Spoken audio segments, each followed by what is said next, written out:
That reminds me, Ferdinand. I wonder if a certain rumor has already reached your ears. I suspect I know what you are referring to. A certain noble who caused a stir at one of the local taverns, correct? As a man of status, I feel it is my calling to right the world's wrongs.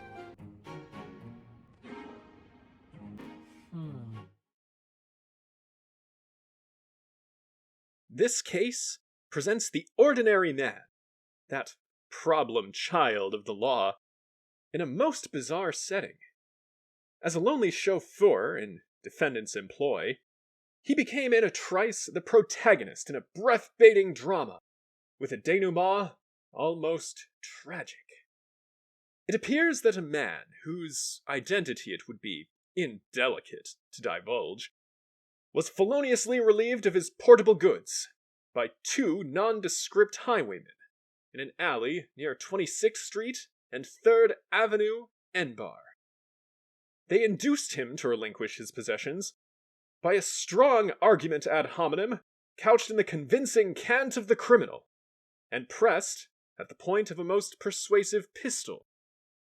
Laden with their loot, but not thereby impeded, they took an abrupt departure, and he, shuffling off the coil of that discretion which enmeshed him in the alley, quickly gave chase through 26th Street towards 2nd Avenue, whither they were resorting with expedition swift as thought, for most obvious reasons. Somewhere on that thoroughfare of escape, they indulged the stratagem of separation, ostensibly to disconcert their pursuer and delay the ardor of his pursuit. He then centered on for capture the man with the pistol, whom he saw board the defendant's taxicab, which quickly veered south toward 25th Street on 2nd Avenue, where he saw the chauffeur jump out, while the cab, still in motion, continued toward 24th Street. After the chauffeur relieved himself of the cumbersome burden of his fare, the latter also is said to have similarly departed from the cab before it reached 24th Street. The chauffeur's story is substantially the same, except that he states that his uninvited guest boarded the cab at 25th Street while it was at a standstill, waiting for a less colorful fare. That his passenger immediately advised him to stand not upon the order of his going, but go at once, and added finality to his command by an appropriate gesture with a pistol addressed to his sacroiliac. The chauffeur, in reluctant acquiescence, proceeded about 15 feet, when his hair, like unto the quills of the fretful porcupine, was made to stand on end, by the hue and cry of the man despoiled, accompanied by a clamorous concourse of the law-abiding, who paced him as he ran, the concatenation of "Stop, thief!" to which the patter of persistent feet did maddeningly beat time, rang in his ears, as the pursuing posse all the while gained on the receding cab, with its quarry therein contained. The hold-up man, sensing his insecurity, suggested to the chauffeur that, in the event there was the slightest lapse in his obedience to his curt command, that he, the chauffeur, would suffer the loss of his brains, a prospect as horrible to an humble chauffeur as it undoubtedly would be to one of the intelligentsia.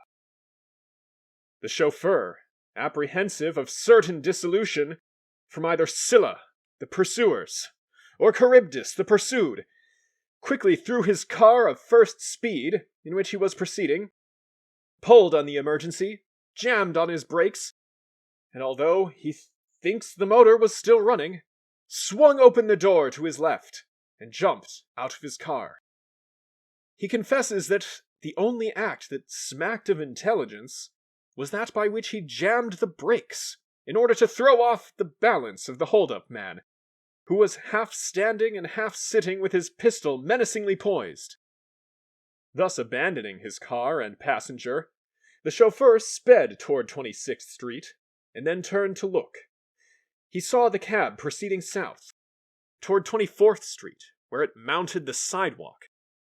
The plaintiff mother and her 2 infant children were there injured by the cab, which, at the time, appeared to be also minus its passenger, who, it appears, was apprehended in the cellar of a local hospital, where he was pointed out to a police officer by a remnant of the posse, hereinbefore mentioned.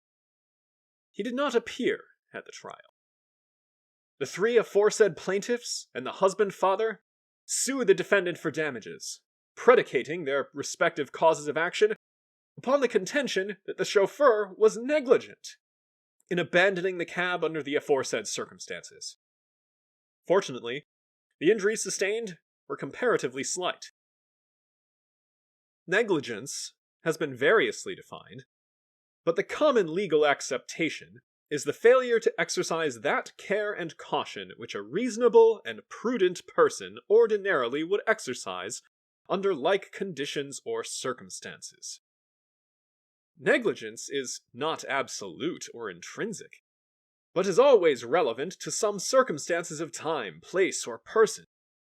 In slight paraphrase of the world's first bard, it may be truly observed that the expedition of the chauffeur's violent love of his own security outran the pauser reason, when he was suddenly confronted with unusual emergency which took his reason prisoner.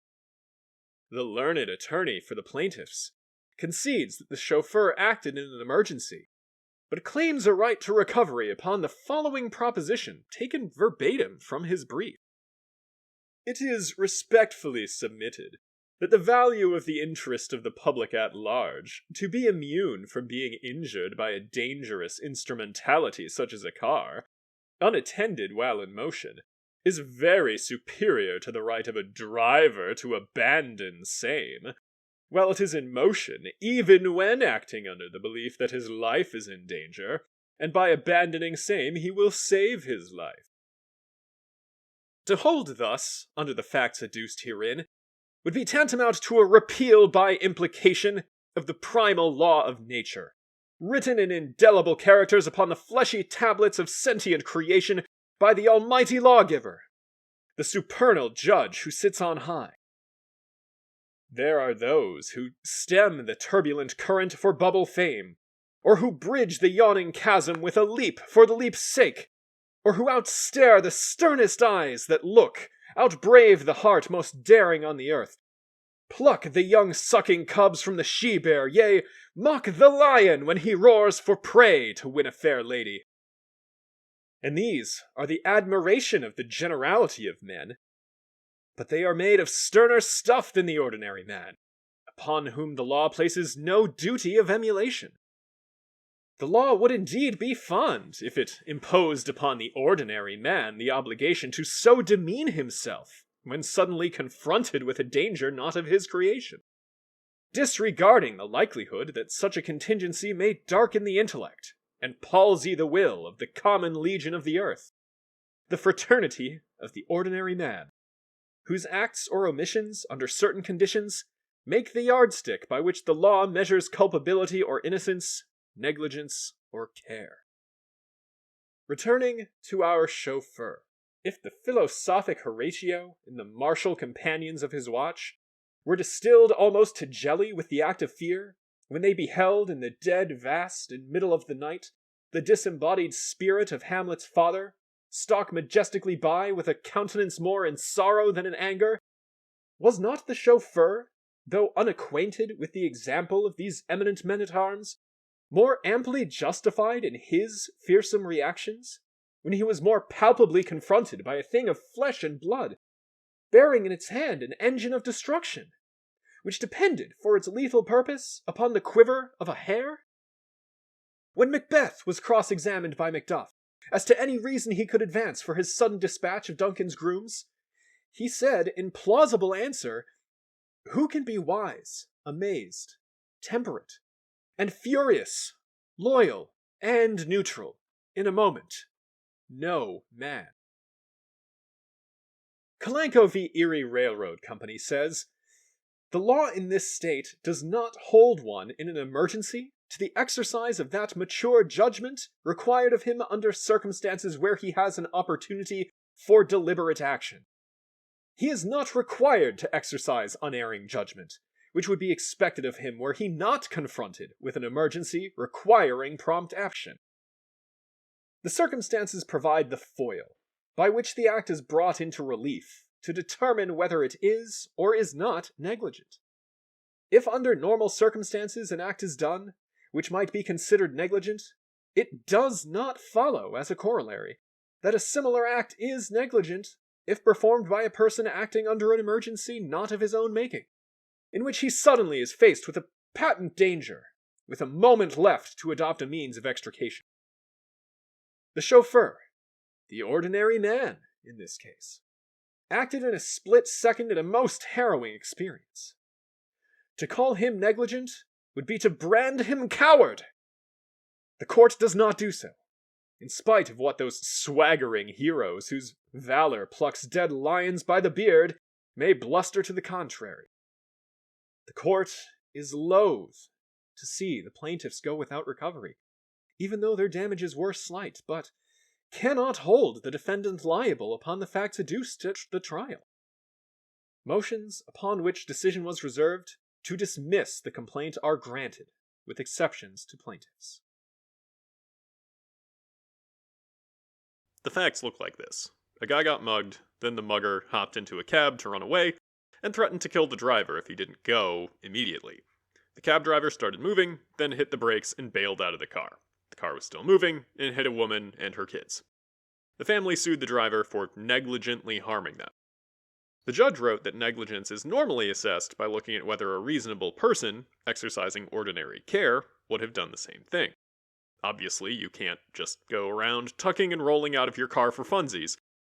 But the emergency circumstance of someone threatening the driver's life changed the equation, and altered our understanding of what's reasonable in the situation.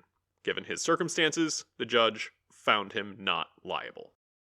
Thanks everyone for watching. If you have ideas for other opinions or other court documents that you think would work well for this series, please let me know in the comments.